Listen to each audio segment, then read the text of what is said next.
ওই শিবানী পাক কালামের পরশ যদি পাই, চাই না আমি আর তো কিছু, ধন্য জীবনটা সেই পরশে আগলে আমার জীবনটা সাজাও। প্রিয় করে নাও গো প্রভু, প্রিয় করে নাও। আসসালামু আলাইকুম ওয়া রাহমাতুল্লাহ। বছর পেরিয়ে কত রমাদান আসে, কত রমাদান চলে যায়। বছর পেরিয়ে কত রমাদান আসে, কত রমাদান চলে যায়। বছর পেরিয়ে কত রমাদান আসে, কত রমাদান চলে যায়। গুনাহের কালি তবু রয়েছে আজো, গুনাহের কালি তবু রয়েছে আজো, এ আমার আমল নামা।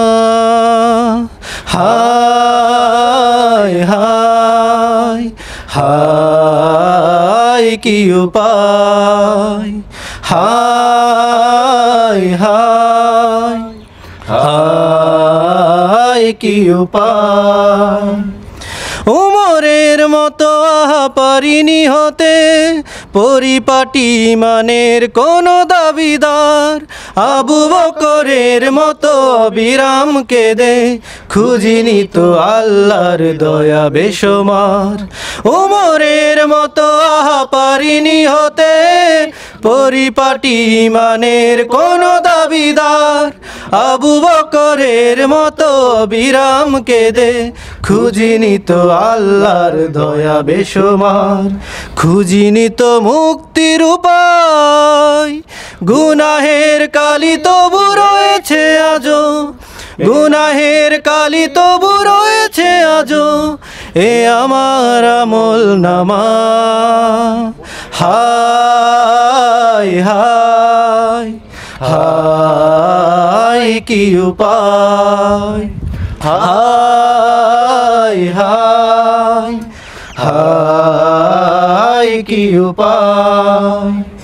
হৃদয় আকাশ জুড়ে বাঁধেনি জমাট, বেহেশতি রং মাখা সিয়ামের নূর। দুনিয়ার মোহ আড়ালে আর মায়া, মোহের গহীন থেকে হয়নি তো দূর। হৃদয় আকাশ জুড়ে বাঁধেনি জমাট, বেহেশতি রং মাখা সিয়ামের নূর। দুনিয়ার মোহ আড়ালে আর মায়া, মনের গহীন থেকে হয়নি তো দূর। খাঁটি পথ চিনিনি তো হায়, গুনাহের কালি তবু রয়েছে আজো, গুনাহের কালি তবু রয়েছে আজো, এ আমার আমল নামা। হায় হায় হায় কি উপায়, হায় হায় হায় কি উপায়। আসসালামু আলাইকুম ওয়া রাহমাতুল্লাহ। السلام عليكم ورحمة الله وبركاته. وعليكم السلام ورحمة الله وبركاته. الحمد لله الذي بنعمته تتم الصالحات وبفضله تتنزل الخيرات والبركات، وأشهد أن لا إله إلا الله وحده لا شريك له في الربوبية والألوهية والأسماء والصفات، وأشهد أن سيدنا ونبينا محمدًا عبد الله ورسوله خير البريات، صلى الله تعالى عليه وعلى آله وصحبه ما دامت الأرض والسماوات. أما بعد، أعوذ بالله من الشيطان الرجيم. بسم الله الرحمن الرحيم. للذين استجابوا لربهم الحسنى والذين لم يستجيبوا له لو أن لهم ما في الأرض جميعا ومثله معه لافتدوا به أولئك لهم سوء الحساب ومأواهم جهنم وبئس المهاد আল্লাহ তাআলা ইরশাদ করেন, যারা তাদের রবের আহ্বানে সাড়া দেয় তাদের জন্য রয়েছে হুসনা অর্থাৎ কল্যাণ, আর যারা তার আহ্বানে সাড়া দেয় না, পৃথিবীতে যা কিছু আছে সবই যদি তাদের থাকতো এবং সেই সাথে অনুরূপ আরও থাকতো, তারা আল্লাহর আযাব থেকে বাঁচার জন্য মুক্তিপণ হিসাবে সেই সবই দিয়ে দিত। তাদের জন্য রয়েছে নিকৃষ্ট হিসাব এবং তাদের আবাস হবে জাহান্নাম। এটা খুবই নিকৃষ্ট বিশ্রামের জায়গা। এফসিসির সহযোগিতায় বাংলাদেশ কোরআন সুন্নাহ পরিষদ কর্তৃক আয়োজিত আজকের ইফতার মাহফিল এবং ইফতার মাহফিল এর পূর্বে এই আলোচনা সবাই উপস্থিত রয়েছেন বাংলাদেশ কোরআন সুন্নাহ পরিষদের মুহতারাম কেন্দ্রীয় সভাপতি এবং আজকের এই মাহফিলে উপস্থিত আমার প্রাণাধিক প্রিয় দাওয়াতি ভাইয়েরা, রোজাদার ভাইয়েরা, ইসলাম প্রিয়, কোরআন প্রিয়, দিনদার ইমানদার ভাইয়েরা, আমি আপনাদের সামনে সূরাতুর রা'দের 18 নম্বর আয়াত তিলাওয়াত করে এর সরল বাংলা অনুবাদ উপস্থাপন করেছি। এই একটি আয়াতের আলোকে আপনাদের সামনে যে বিষয় আলোচনা করব সেটি হচ্ছে আল ইস্তিজাবাতু লিল্লাহ, আল্লাহর হুকুমে সদা সর্বদা সাড়া দেয়া।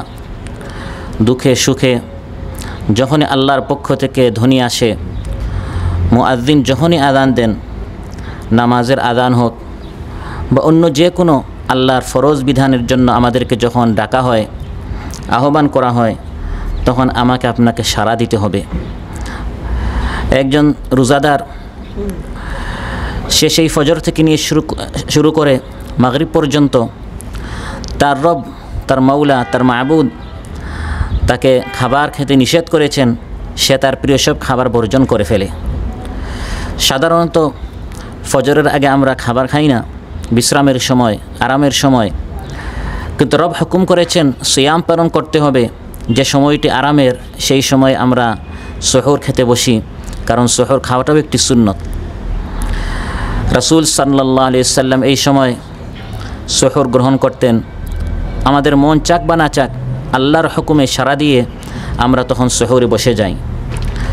ফজর পর থেকে মাগরিবের আগ পর্যন্ত এক বেলা বা দুই বেলা আমাদের খাবার হয়ে যায়, কিন্তু একজন সাইম, একজন রোজাদার, তার সামনে যত সুস্বাদু খাবার হোক, ঠান্ডা পানি হোক, পানীয় হোক, সেগুলো বর্জন করে আল্লাহর হুকুম পালন করার জন্য মাগরিবের সময় যখনই মুআজ্জিন আযান এর ধ্বনি তার কানে আসে, রাসূল সাল্লাল্লাহু আলাইহি ওয়াসাল্লাম ইরশাদ করেন, ইযা আকবালাল লাইলু মিনহা হুনা ওয়া আদবারান নাহারু মিনহা হুনা ফাকাদ আফতারাস সাইম। এদিক থেকে যখন রাত চলে আসে, এদিক থেকে যখন দিন চলে যায়, সঙ্গে সঙ্গে রোজাদারকে ইফতার করতে হবে। রাসূল সাল্লাল্লাহু আলাইহি ওয়াসাল্লামের হুকুমে সাড়া দিয়ে আল্লাহর নির্দেশ পালন করতে গিয়ে রোজাদারেরা রোজা এশা পর্যন্ত বিলম্ব করে না, আধা ঘন্টা 1 ঘন্টা আর দেরি করে না। আল্লাহ তাআলা হুকুম করেছেন সিয়াম পালন করার জন্য, পুরা দিন সে সিয়াম পালন করেছে। এখন আল্লাহ তাআলা হুকুম করেছেন সিয়াম ভাঙতে হবে, ইফতার করতে হবে, সে কোনো প্রশ্ন না করে, পাল্টা কোনো আপত্তি না করে, সঙ্গে সঙ্গে রোজাদার আল্লাহর হুকুম এর সামনে মস্তকে অবনত করে ফেলে।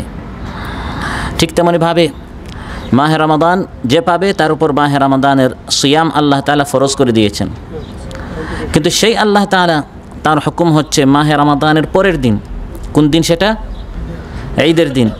আল্লাহর হুকুম হচ্ছে, রাসূল সাল্লাল্লাহু আলাইহি সাল্লামের হুকুম হচ্ছে এই দিন সিয়াম পালন করা ফরজ না সুন্নত? ফরজ, হারাম।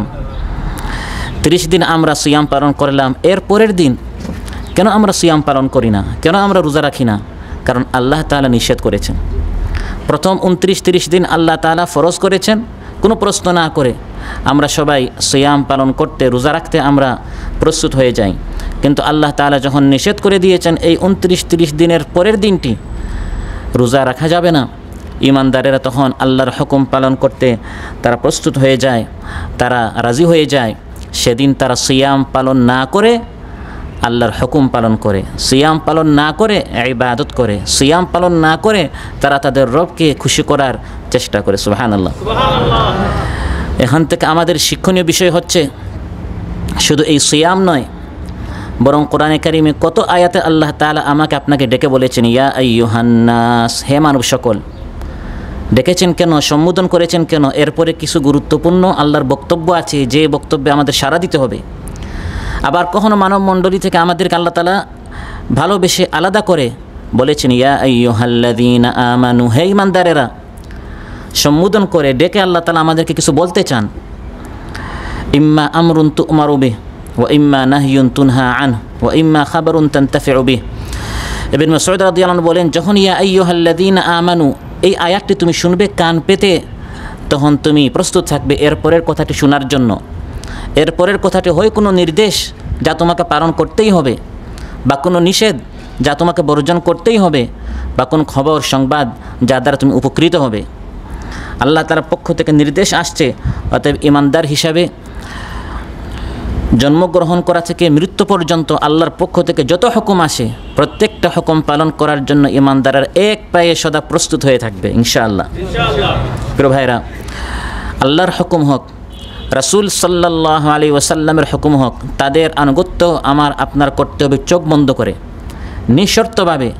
খাবার খেতে বলবেন, আমরা খাবার শুরু করব। বন্ধ করতে বলবেন, বন্ধ করে ফেলব।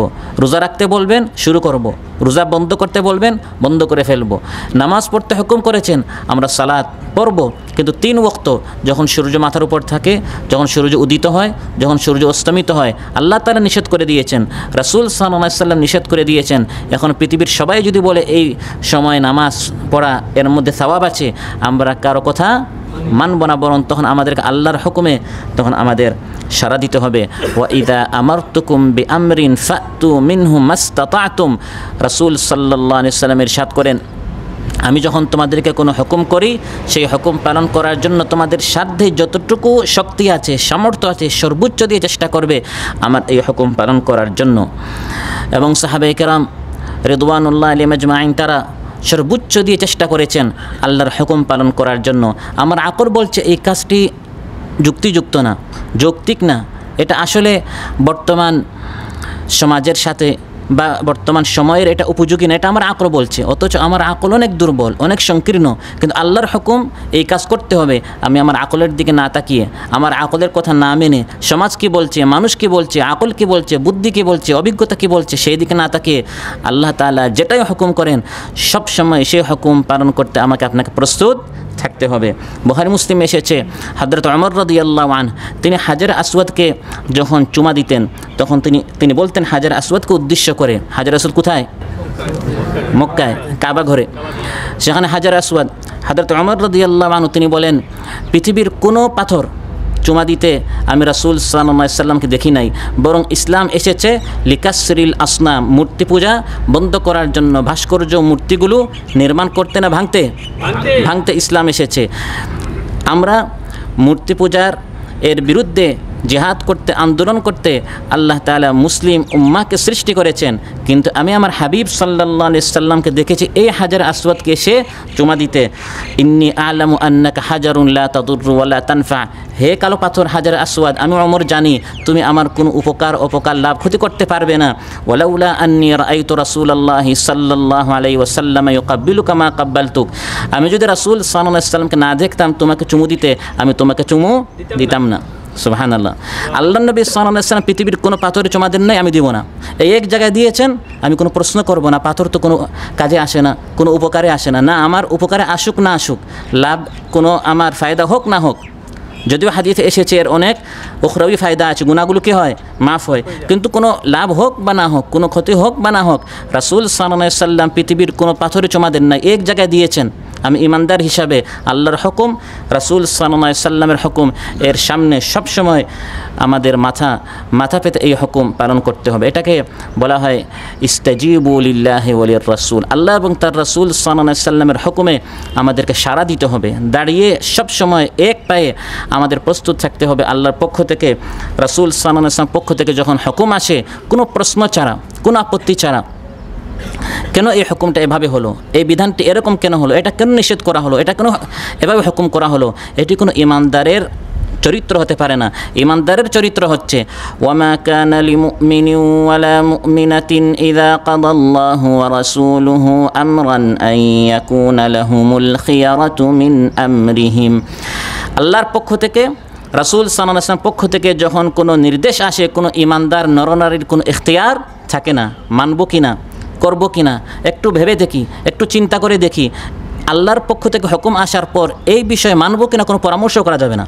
হ্যাঁ, এটা কীভাবে বাস্তবায়ন করবো এর জন্য পরামর্শ, কিন্তু করব কিনা পরামর্শ করার কোনো কি নেই, সুযোগ নেই। আল্লাহ তাআলা বলেছেন এই কাজ করতে হবে, আগামীকাল আমরা রোজা রাখবো কিনা, আসেন সবাই আমরা পরামর্শ করি। এই পরামর্শ করা যাবে?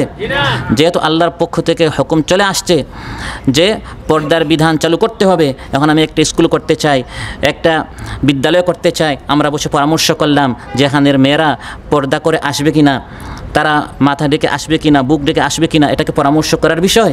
এটা তো সিদ্ধান্ত আল্লাহর পক্ষ থেকে চলে আসছে যে ওয়া ইযা সাআলতুমুহুন্না মাতাআন ফাসআলুহুন্না মিন ওয়ারাই হিজাব, পর্দার আড়ালে মেয়েদের সাথে কথা বলতে হবে, পর্দা অবশ্যই করতে হবে। এটা আল্লাহর হুকুম চলে আসছে, এখন এটা পরামর্শের বিষয় না, এটা বাস্তবায়ন করার বিষয়, এটা মানার বিষয়, এটা কার্যকর করার বিষয়।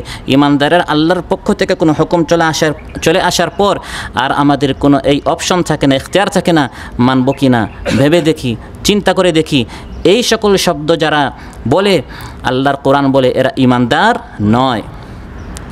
فلا وربك لا يؤمنون حتى يحكموك فيما شجر بينهم ثم لا يجدوا في أنفسهم حرجا مما قضيت ويسلموا تسليما।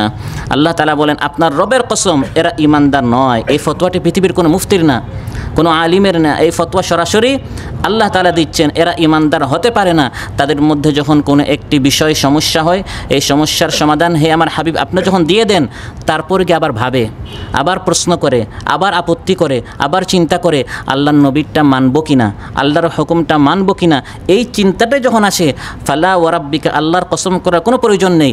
তারপরে বিষয়টা এত গুরুত্বপূর্ণ, আল্লাহ তাআলা কসম করে বলছেন এই লোকরা ঈমানদার হতে পারে না। আল্লাহ তাআলা বিধান নাজিল করে দিয়েছেন, ইন্নামাল খামরু ওয়াল মাইসিরু ওয়াল আনসাবু ওয়াল আজলামু রিজসুম মিন আমালিশ শাইতান। নিশ্চয় মদ, জুয়া, প্রথমে এগুলি সব হচ্ছে নাপাকি শয়তানের কাজ। আল্লাহর বিধান হচ্ছে ফাজতানিবুহু, এগুলো অবশ্যই তোমাদের বর্জন করতেই হবে। এটা আল্লাহর নির্দেশ। এখন যদি আমরা বসে পরামর্শ করি এটার লাইসেন্স দেওয়া যায় কিনা, কতটুকু লাভ হয়, কতটুকু ক্ষতি হয়, আমরা একটু ভেবে দেখি, তাহলে ঈমান আছে? আল্লাহর পক্ষ থেকে যখন কোনো হুকুম আসে সঙ্গে সঙ্গে মাথা পেতে আমাদের নিতে হবে। এটা ভাবার কোনো সুযোগ নেই কোনো লাভ আছে কিনা, কোনো ক্ষতি আছে কিনা। আল্লাহ বলেছেন অবশ্যের মধ্যে কী আছে, ক্ষতি আছে। আল্লাহ নিষেধ করে দিয়েছেন অবশ্যের মধ্যে ক্ষতি আছে, এখানে কোনো লাভ নেই। এবং সাহাবায়ে কেরাম রিদওয়ানুল্লাহি আলাইহিম আজমাইন তারা এই ধরার সর্বশ্রেষ্ঠ প্রজন্ম কেন হয়েছেন, এই গুণটাই তাদের মধ্যে ছিল। যখন কোনো হুকুম আল্লাহর পক্ষ থেকে আসতো তারা কোনো প্রশ্ন না করে, আপত্তি না করে সঙ্গে সঙ্গে তারা এর সামনে মাথা নত করে ফেলতো। যখন এই আয়াতটি নাজিল হয়েছে যে মদ বর্জন করো, বুখারী মুসলিম এসেছে লাম্মা হুররিমাতিল খামর, যখন মদকে হারাম করা হয়েছে তখন মদিনার অলিতে গলিতে ঘোষণা করা হচ্ছে আলা ইন্নাল খামরা কাদ হুররিমাত, শোনো মুসলমানেরা মদকে এখন থেকে নিষেধ করা হয়েছে, এখন আর মদ জায়েজ নয়। হযরত আবু তালহা রাদিয়াল্লাহু আনহু ঘরে হযরত আনাস রাদিয়াল্লাহু আনহু বলেন যে আমি মদ পান করাচ্ছিলাম, তখন মদ হারাম হয় নাই, তখন ঘোষণা আসছে যে মদ হারাম হয়ে গিয়েছে। যখন হযরত আবু তালহা শুনেছেন তখন তিনি হযরত আনাস হযরত আবু তালহার মদ ডালছেন, কেউ মদ পান করছে, কারো গ্লাসের অর্ধেক, কারো এখনো ফুল আছে, কেউ মাত্র খাচ্ছে। তখনই হযরত আবু তালহা সঙ্গে সঙ্গে বলেন উখরুজ ফাআহরিকহা, হে আনাস যাও পুরা মদটা তুমি রাস্তায় ঢেলে দাও, ফেলে দাও। এখানে আমার ভাবার কিছু নেই যে এই মদ ফেলে দিলে আমার আর্থিক কোনো ক্ষতি হবে বা এই বোতলটা শেষ হোক, গ্লাসে যা আছে এটা শেষ হোক, তারপর দেখা যাবে, এই ধরনের কোনো কথা তারা বলে নাই। বরং যখন আল্লাহ বলেছেন ফাহাল আনতুম মুনতাহুন, তোমরা কি মদ বর্জন করবে, তখন সাহাবীরা সবাই এক বাক্যে বলেছেন ইনতাহাইনা ইয়া রাব, হে আল্লাহ আমরা সবাই বর্জন করব। আজ আমরা বলি যে আপনার বহির্বিশ্ব থেকে যারা অনেক আপনার উন্নত মানের দেশ আছে তারা যখন আমাদের দেশে আসবে, তখন যদি আমরা মদ দ্বারা তাদের পরিবেশন করতে না পারি তাহলে আমরা তো অনেক পিছনে চলে যাব। আমরা হচ্ছে প্রগতিশীল, আমরা হচ্ছে আধুনিক, আমরা অনেক যুগের তালে চলতে হবে। মদটা যদি আমরা দিতে না পারি তাহলে আমরা কিভাবে আধুনিক হব? যেখানে আল্লাহ বলছেন তোমরা কি মদ ছাড়বে না, সেখানে আমরা কিভাবে মদের ব্যবসা করি, মদের অনুমতি দেই, মদের আমরা ক্রয় বিক্রয় করতে পারি। আল্লাহর হুকুমের সামনে আমাদের মস্তকে সবসময় অবনত করে ফেলতে হবে, সেটা ধর্মীয় বিষয় হোক, রাজনৈতিক বিষয় হোক, অর্থনৈতিক বিষয় হোক, লেনদেনের বিষয় হোক, মুআমালাত, মুআশারাত, আখলাক, চরিত্র, আমাদের পারিবারিক বিষয় হোক, বৈবাহিক বিষয় হোক। যখনই কোনো একটি হুকুম আমাদেরকে বলা হয় তখন আমাদেরকে আল্লাহর হুকুমের সামনে মাথা নত করে ফেলতে হবে। এভাবে মহানবী সাল্লাল্লাহু আলাইহি ওয়াসাল্লাম একদিন জুমার দিন আলোচনা করছিলেন, আবু দাউদে এসেছে। আলোচনার সময় তিনি বললেন, ইজলিসু, সবাই বসো। হযরত ইবনে মাসউদ রাদিয়াল্লাহু আনহু তখন আসছিলেন, তখনও তিনি রাস্তায় মসজিদে ঢুকেন নাই। ওই দূর থেকে তিনি সরলেন, আল্লাহ নবী বলছেন বসো, তিনি ওই রাস্তায় বসে গেলেন। মহানবী সাল্লাল্লাহু আলাইহি ওয়াসাল্লাম শুনে খুব খুশি হলেন যে ইবনে মাসউদ রাদিয়াল্লাহু আনহু যখনই শুনেছেন বসো, জায়গায় তিনি কী করে ফেলেছেন, বসে গেছেন। এটি হচ্ছে ইমানদারের গুণ, ইমানদারের চরিত্র। যেখানেই আমি হই না কেন, বসতে বলা হলে বসে যাব, দাঁড়াও তো দাঁড়িয়ে যাব। ইদা কাব্বারা ফাকাব্বির, ইমাম তাকবীর করে তখন তাকবীর করো। ইমাম যখন ইদা রাকা ফারকা, রুকুতে গিয়েছে, আমার সূরা শেষ হোক না হোক সঙ্গে সঙ্গে আমাকে রুকুতে চলে যেতে হবে। ওয়া ইদা সাজাদা ফাসজুদু, সাজদা গিয়েছে আমাকে সাজদা চলে যেতে হবে। এগুলো হচ্ছে নামাজের শিক্ষা, রোজার শিক্ষা, যে যখন আল্লাহর পক্ষ থেকে যে হুকুম আসে, শুধু মাহে রমাদানে নয় বরং গোটা বছরে আমাকে আপনাকে আল্লাহর প্রত্যেকটা হুকুম মানতে হবে। সেজন্য আরবিতে বলা হয় লা তাকুন রামাদানিয়ান ওয়া কুন রাব্বানিয়ান, আমরা যেন রমাদানের পূজা না করি বরং আল্লাহর জন্য আমরা ইবাদত করি। যারা মাহে রমাদান যাওয়ার সঙ্গে সঙ্গে ইবাদত ছেড়ে দেন, নামাজ রোজা ইত্যাদি ইবাদতগুলো ছেড়ে দেন, তারা মূলত তাদের একজন রবের নাম হচ্ছে রমাদান। রমাদান এসেছিল, কিছুকাল তারা নামাজ রোজা করেছে, রবটা চলে গেছে, এখন তারা ইবাদত ত্যাগ করেছে। আর যারা রবের ইবাদত করে তারা কি করে, রমাদান আসুক বা না আসুক, যে মাসে তারা থাকুক, যে স্থানে থাকুক, যে অবস্থায় থাকুক, আল্লাহর যে হুকুম আসুক, তারা সব সময় আল্লাহর হুকুম পালন করতে তারা সব সময় রাজি থাকে। সহিহ মুসলিম এসেছে, হযরত ইবনে আব্বাস রাদিয়াল্লাহু আনহু বলেন যে রাসূল সাল্লাল্লাহু আলাইহি ওয়াসাল্লাম একদিন দেখলেন এক সাহাবীর হাতে রাআ খাতিমান মিন যাহাব, তার হাতে স্বর্ণের একটি আংটি। মহানবী সাল্লাল্লাহু আলাইহি ওয়াসাল্লাম ফানাজাআহা ফাতারাহা, তার হাত থেকে, এই সাহাবীর হাত থেকে আংটিটি খুলে ফেলে দিলেন এবং বললেন, ইয়ামিদু আহাদুকুম ইলা জামরাতিন মিন নারিন, তোমাদের মধ্যে তোমরা এমন কেন করো যে আগুনের একটি টুকরা তোমরা স্বেচ্ছায় তোমাদের হাতে রাখছো, অর্থাৎ স্বর্ণের আংটি যদি কেউ পরে এটি হচ্ছে অগ্নির টুকরা। মহানবী সাল্লাল্লাহু আলাইহি ওয়াসাল্লাম যখন এখান থেকে চলে গেলেন তখন অন্যান্য সাথীরা এই সাহাবীকে বললেন, এক কাজ আপনি করতে পারেন, আল্লাহ নবী তো আংটিটা ফেলে দিয়েছেন, আপনাকে ব্যবহার করতে নিষেধ করেছেন, আপনি এই এই আংটি দ্বারা আপনি অন্যান্য কাজ করতে পারেন। তখন তিনি শুনিয়ে দিলেন, লা ওয়াল্লাহি লা আখুযুহু ওয়া কাদ তারাহাহু রাসূলুল্লাহ সাল্লাল্লাহু আলাইহি ওয়াসাল্লাম, মহানবী সাল্লাল্লাহু আলাইহি ওয়াসাল্লাম তার হাত দ্বারা এক জিনিস ফেলে দিয়েছেন, এর মধ্যে আমার কোনো কল্যাণ নাই। অবশ্যই এটা নিলে বাহ্যিকভাবে একটা স্বর্ণ নিলে আমার লাভ হবে, আর্থিকভাবে আমি সচ্ছল হব, আমার দরিদ্রতা দূর হবে, এটা আমার অশান্তির কারণ হবে, এটা আমার কষ্টের কারণ হবে। যে জিনিস আল্লাহ নবী ফেলেছেন এটা আমি কখনো নিতে পারি না। আমি দেখছি সুদি কারোবার করলে আমি 2 টাকা বেশি ইনকাম করব। কারো যদি আমি ধোঁকা দিই, প্রতারণা করি, বা আমি যদি কারো কষ্ট দিই, জুলুম শোষণ করি, কারো যদি আমি জমি দখল করি, এভাবে আমি 2 টাকা বেশি ইনকাম করব, একটু আমি বড়লোক হয়ে যাব। কিন্তু আল্লাহ তাআলা যেহেতু নিষেধ করে দিয়েছেন, পরিণতির দিক দিয়ে অবশ্যই এর মধ্যে আমার কোনো লাভ নেই, বরং এতে আমার ক্ষতি রয়েছে। সেজন্য আল্লাহ তাআলা বলেন, আল্লাহ এবং তার রাসূলের ডাকে সাড়া দাও, কারণ এতেই তোমাদের জীবন রয়েছে। ইস্তাজিবু লিল্লাহি ওয়া লির রাসূল ইযা দাআকুম লিমা ইউহয়িকুম, আল্লাহ এবং তার রাসূল সাল্লাল্লাহু আলাইহি ওয়াসাল্লামের নির্দেশের মধ্যে আমার আপনার জীবন। যদিও মনে হয় এর মধ্যে কষ্ট, এর মধ্যে আমার আপনার অনেক কিছু চলে যাবে না, বরং আসবে জীবন, সুখ, শান্তি, আরাম তখনই হবে যখন আমরা আল্লাহ এবং তার রাসূল সাল্লাল্লাহু আলাইহি ওয়াসাল্লামের ডাকে সাড়া দিব। ঈমানের একটি বৈশিষ্ট্য হচ্ছে যে এই ঈমান আপনাকে আল্লাহর প্রত্যেকটা হুকুম মানতে বাধ্য করবে। সুখে হন, দুঃখে হন, রাতে হন, দিনে হন, রমাদানে হন বা রমাদানের পরে হোক, মসজিদে হন বা মসজিদের বাহিরে হন, মক্কা মদিনায় হন বা হজ উমরা করে আপনি আপনার দেশে ফিরে এসেছেন, সর্বাবস্থায় বান্দা আল্লাহর যে হুকুমে আসে না কেন সেই হুকুম মানার জন্য প্রস্তুত হয়। সে এমন বলে না যে মসজিদে আমি একটু ভালো হয়ে চলবো, বাহিরে গিয়ে সে লাগামহীনভাবে জীবন যাপন করে, বা মক্কা মদিনায় গিয়ে সে খুব সতর্কতার সাথে চলে, বাহিরে এসে সে নিজেকে একবারে স্বাধীন মনে করে, বা রমাদানে সে একবারে নিজের জবানের হেফাজত করে, রমাদানের পরে সে আল্লাহর বিধান ভুলে যায়, সে এমন নয়। বরং ওয়ায়াস্তাজিবুল্লাযীনা আমানু ওয়া আমিলুস সালিহাতি ওয়া ইয়াজিদুহুম মিন ফাদলিহি, আল্লাহ তাআলা বলেন যারা ঈমান এনেছে, নেক কাজ করেছে, তারা ইয়াস্তাজিব, তারা আল্লাহর হুকুমে কি করে সাড়া দেয়। এই ঈমান আপনাকে আল্লাহর হুকুম মানতে বাধ্য করবে, সেটা শারীরিকভাবে হুকুম হোক, বা আর্থিক হুকুম হোক, যে হুকুমে আসুক না কেন, ইমানদাররা আল্লাহর হুকুম মানতে সবসময় প্রস্তুত থাকে।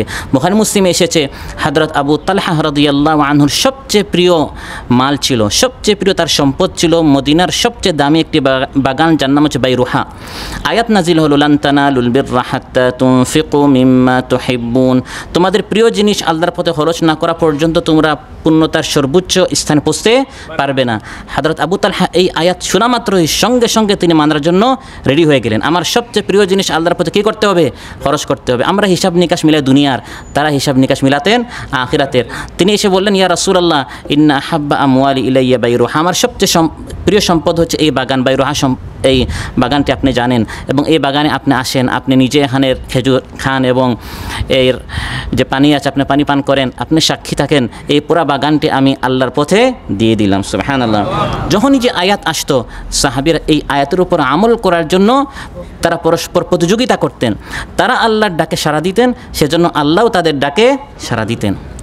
وإذا سألك عبادي عني فإني قريب أجيب دعوة الداع إذا دعاني فليستجيبوا لي। আল্লাহ তাআলা বলেন, আমি যে ব্যক্তি দোয়া করবে তার ডাকে সাড়া দিব, কিন্তু শর্ত হচ্ছে ফালিয়াস্তাজিবু লি, সে যেন আমার ডাকে সাড়া দেয়। আল্লাহর কত নির্দেশ আমরা প্রতিদিন জবাই করি, আমরা আল্লাহর নির্দেশ মানি, তারপর বলি যে এতদিন এতকাল আমি দোয়া করলাম, আল্লাহ আমার ডাকে সাড়া দিলেন না। আমি রমজান মাস যখন চলে যায় তখন আমি কয়দিন কোরআন পড়ি, কয়দিন আমি কোরআন নিয়ে বসি, আমি কয়দিন এভাবে আল্লাহর হুকুম মানার জন্য আমি প্রস্তুত থাকি। তারপর যখন আমি হাত উঠাই আমি বলি আল্লাহ তাআলা আমার ডাকে সাড়া দেন না কেন? আমি কি আল্লাহর ডাকে সাড়া দেই? তাহলে আল্লাহর ডাকে সাড়া দিলে আল্লাহ আমার ডাকে তাআররাফ ইলাল্লাহি ফির রাখা ইয়ারিফকা ফি শিদ্দা, সুখের সময় আল্লাহকে চিনো, কষ্টের সময় আল্লাহ তোমাকে চিনবেন, রাসূলুল্লাহ সাল্লাল্লাহু আলাইহি ওয়াসাল্লাম বলেছেন। প্রিয় ভাইরা, অতএব যারা আল্লাহর ডাকে সাড়া দেয়, আল্লাহ তাআলা বলেন লিল্লাযীনা ইসতাজাবু লিরাব্বিহিমুল হুসনা, তাদের জন্য জান্নাত রয়েছে। সুবহানাল্লাহ। যে জান্নাত সম্পর্কে আমরা উদ্বোধনীতে আমরা শুনলাম যে এই জান্নাতের দিকে আমাদেরকে প্রতিযোগিতা করতে হবে। জান্নাতের দিকে প্রতিযোগিতা করতে হলে ওয়াসারিউ ইলা মাগফিরাতিম মির রাব্বিকুম ওয়া জান্নাহ, সাবিকু, যদি প্রতিযোগিতা করতে হলে জান্নাতের পথ একটাই, সেটা হচ্ছে আল্লাহর হুকুমে আমাকে আপনাকে সদা প্রস্তুত থাকতে হবে। যখন কিবলা বাইতুল মাকদিসের দিকে ছিল, হঠাৎ 16-17 মাস পর হুকুম আসলো যে এই কিবলা হবে কাবা ঘরের দিকে। মসজিদে কিবলাতান একটা মদিনা আছে, আপনারা জানেন। তারা নামাজ পড়ছিলেন ফিলিস্তিনের দিকে। এই নামাজরত অবস্থায় একজন এসে বলল যে আপনারা নামাজ পড়ছেন ফিলিস্তিনের দিকে, আয়াত কিন্তু নাজিল হয়ে গিয়েছে, এখন পড়তে হবে মক্কার দিকে। এই নামাজের মধ্যে তারা তাদের কিবলাটি আল্লাহ হুকুম করেছেন, কোনো প্রশ্ন না করে নামাজের মধ্যে তারা তাদের কিবলা পরিবর্তন করে ফেলেছেন। এজন্য এই মসজিদের নাম হয় মসজিদুল কিবলাতান। এখন এই দুই কিবলা আছে আমাকে আপনাকে শিক্ষা দেওয়ার জন্য, যে নিজের আকল বিবেক বুদ্ধি কোনো প্রশ্ন করা যাবে না। আল্লাহর পক্ষ থেকে কোনো প্রশ্ন আসলে, কোনো একটি হুকুম আসলে প্রশ্ন করেছে ইহুদি খ্রিস্টানেরা, সায়াকুলু সুফাউ মিনান নাস, তারা প্রশ্ন করে, নির্বুদ্ধরা প্রশ্ন করে। এরা একদিন পরে ফিলিস্তিনের দিকে, আবার পরে কাবাঘরের দিকে, আমরা কাহিনী কিছু বুঝলাম না। এই সকল আপত্তি প্রশ্ন ইহুদি খ্রিস্টান এবং যারা তাদের মতো চলতে চায়, নিজেদেরকে অনেক আধুনিক মনে করে, মডার্ন মনে করে, প্রগতিশীল মনে করে, তারা সকল প্রশ্ন করে। কিন্তু ইমানদারেরা নিজেদেরকে আল্লাহর আব্দ মনে করে, আল্লাহর গোলাম মনে করে, তিনি আমার মুনিব, তিনি আমার রব, তিনি আমাকে যা হুকুম করেন সেই হুকুম মানার জন্য সবসময় ইমানদারেরা সদা প্রস্তুত থাকেন। যারা আল্লাহর হুকুম মানবে না, ওয়াল্লাযীনা লাম ইস্তাজীবু লাহু লাউ আন্না লাহুম মা ফিল আরদি জামিআন ওয়া মিথলুহু মাআহু লাফতাদাউ বিহি উলাইকা লাহুম সুউল হিসাবি ওয়া মাওয়াহুম জাহান্নাম ওয়া বিসাল মিহাদ। আল্লাহর হুকুমে যারা সাড়া দিবে না, হুকুম আসার পর দুনিয়াতেও অশান্তি, আখিরাতেও অশান্তি। আখিরাতে কঠিন শাস্তি রয়েছে, দুনিয়াতেও অশান্তি। বর্তমান বিজ্ঞান বলে, ডাক্তারেরা বলে যে মহানবী সাল্লাল্লাহু আলাইহি ওয়াসাল্লাম হুকুম মানার মধ্যে কল্যাণ। যেমন একদিন মহানবী সাল্লাল্লাহু আলাইহি ওয়াসাল্লামের সামনে এক ব্যক্তি বাম হাত দিয়ে খাচ্ছিল, তিনি ইরশাদ করলেন কুল বিয়ামিনিক, ডান হাত দিয়ে খাও। সে বলল লা আস্তাতি, পারি না। মহানবী সাল্লাল্লাহু আলাইহি ওয়াসাল্লাম ইরশাদ করলেন লাস্তাতা, কোনোদিন পারবে না। ফামা রাফাআহা ইলা ফিহি, সে তার ডান হাত আর কখনো উঠাতে পারে না, সঙ্গে সঙ্গে তার পক্ষাঘাত, প্যারালাইসিস। আল্লাহ নবীর হুকুম না মানার কারণে আখিরাতের আগে দুনিয়াতে কী হয়েছে? প্যারালাইসিস হয়েছে। আরেকদিন খবর আসলো, বুখারীতে এসেছে যে মদিনার এক ঘরে আগুন লেগেছে। মহানবী সাল্লাল্লাহু আলাইহি ওয়াসাল্লাম হুকুম হচ্ছে যে রাত্রে যখন ঘুমাবে তখন লাইট বন্ধ করবে, কারেন্ট বন্ধ করবে। কারেন্ট বলতে লাইট ইত্যাদি যেগুলো প্রয়োজন এগুলো কী করতে হবে? বন্ধ করতে হবে। খবর আসলো যে ইহতারাকা বাইতুম বিল মদিনা, মদিনার একটি ঘর জ্বলে গেছে। মহানবী সাল্লাল্লাহু আলাইহি ওয়াসাল্লাম ইরশাদ করলেন, এই জন্য আমি তোমাদেরকে বলেছিলাম ইন্না হাযিহিন নার আদুউল লাকুম ফাইযা নিমতুম ফাকফিহু আনকুম, যে এই আগুন হচ্ছে তোমাদের শত্রু, যখন ঘুমাবে তখন এই আগুন কী করবে? বন্ধ করবে। তাহলে মহানবী সাল্লাল্লাহু আলাইহি ওয়াসাল্লাম প্রত্যেকটা হুকুম এর মধ্যে আমার আপনার কল্যাণ। আর যদি না মানি, আখিরাতের তো কঠিন শাস্তি রয়েছে, কঠিন হিসাব রয়েছে। লাহুম সুউল হিসাব ওয়া মাওয়াহুম জাহান্নাম, আল্লাহ তো কঠিন জাহান্নাম নিক্ষেপ করে কঠিন শাস্তি দেবেন, তাতে কোনো সন্দেহ নাই। এবং কঠিন শাস্তি যার নেওয়া হবে, যাকে ভালো করে জেরা করা হবে, সে তো আল্লাহর নিকট আর বাঁচতে পারবে না। এর আগে এই দুনিয়াতেই আমার আপনার যত অশান্তি, আমাদের পারিবারিক অশান্তি, আমাদের সাংসারিক অশান্তি, আমাদের রাজনৈতিক অশান্তি, আমাদের অর্থনৈতিক অশান্তি, আমাদের সামাজিক যত অশান্তি আছে, এর মূল একটাই কারণ যে আমরা আল্লাহর হুকুম থেকে, রাসূল সাল্লাল্লাহু আলাইহি ওয়াসাল্লাম হুকুম থেকে আমরা অনেক দূরে চলে গেছি। এজন্য সবশেষে যে কথা বলতে চাই সেটি হচ্ছে ইস্তাজিবু লিরাব্বিকুম মিন ক্বাবলি আন ইয়াতিয়া ইয়াউমুল লা মারাদ্দা লাহু মিনাল্লাহ। আমাদেরকে সেই আল্লাহর দিকে ফিরে আসতে হবে সেই দিন আসার আগে, যেদিন আল্লাহর হুকুম না মানার কারণে এমন কঠিন শাস্তি আসতে পারে, এই শাস্তি থেকে আমাদেরকে কেউ বাঁচাতে পারবে না। আল্লাহর হুকুমের মধ্যেই আমার আপনার কল্যাণ, রাসূল সাল্লাল্লাহু আলাইহি ওয়াসাল্লামের হুকুমের মধ্যে আমার আপনার কল্যাণ। পরিপূর্ণভাবে যদি আমি আপনি দ্বীনের মধ্যে প্রবেশ করতে পারি, উদখুলু ফিস-সিলমি কাফা, তাহলে আমার আপনার জন্য কল্যাণ রয়েছে, শান্তি রয়েছে দুনিয়া এবং আখিরাতে। এতদিন যাবৎ আমরা যে সকল ইবাদত করেছি, এই ইবাদতকে পরিপূর্ণতায় পৌঁছাবার জন্য রমাদানের পরেও যেন আমরা এই ইবাদতের উপর অটল থাকি, ইস্তিকামতের সাথে যেন আমরা আমল করি। শুধু এই রমাদানে নয়, রমাদানের পরেও যে যাত্রা আমরা রমাদানে শুরু করেছিলাম, রমাদানের পরেও যেন আমরা এই যাত্রাটি চালু রাখি। সর্বাবস্থায় সর্বকালে আমরা যেন আল্লাহর হুকুম মানার জন্য প্রস্তুত থাকি। আল্লাহ তাআলা আমাদের সবাইকে তৌফিক দান করুন। আসসালামু আলাইকুম ওয়া রাহমাতুল্লাহি ওয়া বারাকাতুহু। ওই শিবানী পাক কালামের পরশ যদি পাই, চাই না আমি আর তো কিছু, ধন্য জীবনটা সেই পরশে আগলে আমার জীবনটা সাজা।